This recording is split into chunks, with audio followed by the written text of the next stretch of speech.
Salut à toi, je te souhaite la bienvenue dans cette nouvelle vidéo et dans cette nouvelle vidéo, je vais te parler de l'avant-recherche. Je vais te parler de tout ce qui est orientation, vraiment ce que les personnes souhaitent faire, comment savoir ce que je veux faire plus tard.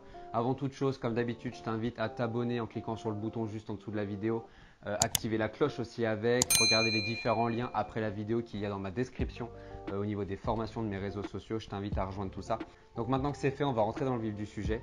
Pourquoi je veux faire une vidéo là-dessus? Tout simplement parce que j'ai beaucoup de personnes qui me contactent et qui veulent faire appel à mes services, sauf qu'elles ne savent même pas vraiment sur quoi s'orienter. Et des personnes qui ont 18 ans, 20 ans, 25 ans, 45 ans, voilà, qui sont un peu dans le flou, qui me disent que le marketing ça les attire, que la logistique ça les attire, les RH, voilà, des domaines comme ça.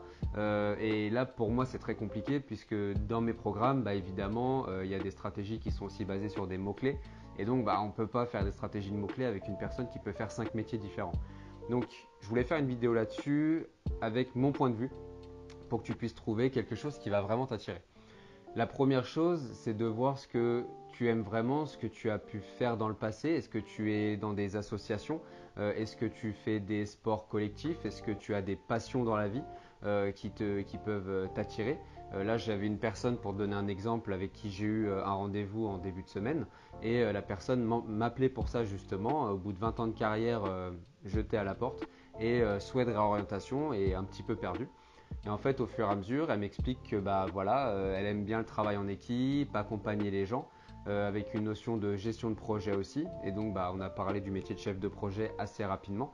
Voilà, c'est que tu te poses des questions à ce niveau-là. Qu'est-ce que tu aimes? Est-ce que tu es plutôt individualiste? Est-ce que tu es plutôt collectif? Est-ce que tu aimes le travail d'équipe et tout ce qui est gestion de projet, travail en mode projet ou pas du tout? Dans quel domaine? Plutôt extérieur, plutôt intérieur? Tu as plein de questions comme ça déjà qui peuvent t'aider. Quel niveau de responsabilité tu veux aussi? Est-ce que tu veux encadrer des gens ou est-ce que tu veux être entre guillemets peut-être un petit peu plus bas en termes d'échelon, mais en tout cas avoir une liberté sur ce que tu vas faire?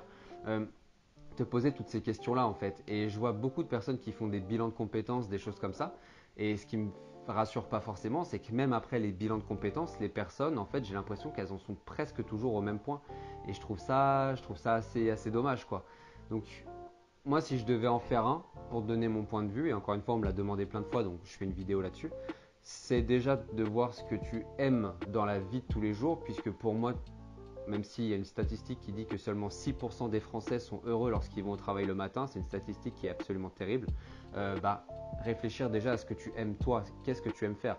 Est-ce que tu joues d'un instrument? Est-ce que tu as des compétences dans tout ce qui est logiciel photo? Voilà, des choses comme ça, je ne sais pas, qui pourraient justement commencer à t'aiguiller et faire un métier que tu aimes. Et à ce moment-là, ça s'appelle même plus un travail, ça s'appelle une passion et du coup, tu n'as même plus besoin de travailler. Ça, c'est le rêve d'un petit peu n'importe qui. Mais ça peut être certaines pistes qui peuvent t'aider en choix de réorientation si tu veux. Et je vais répondre à une autre question aussi dans cette vidéo. C'est des personnes qui rentrent en BTS, qui rentrent en licence et qui me disent bah oui, mais j'ai pas envie de m'enfermer dans un domaine parce que plus tard peut-être que j'aimerais travailler dans un autre domaine.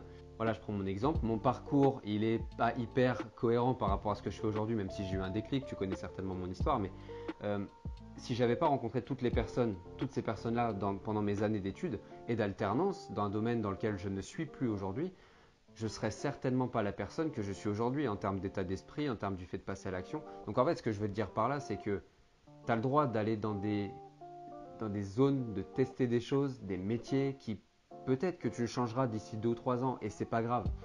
Essaye des choses, tu apprendras et puis derrière, t'en tires les leçons et tu te diriges, ça va te permettre de t'aiguiller aussi. Voilà, je voulais te faire une petite vidéo là-dessus parce qu'on me l'a demandé pas mal de fois et j'espère en tout cas que ça te permettra justement de poser les choses, de voir sur quel domaine peut-être tu peux aller dans les semaines, les mois ou les années à venir.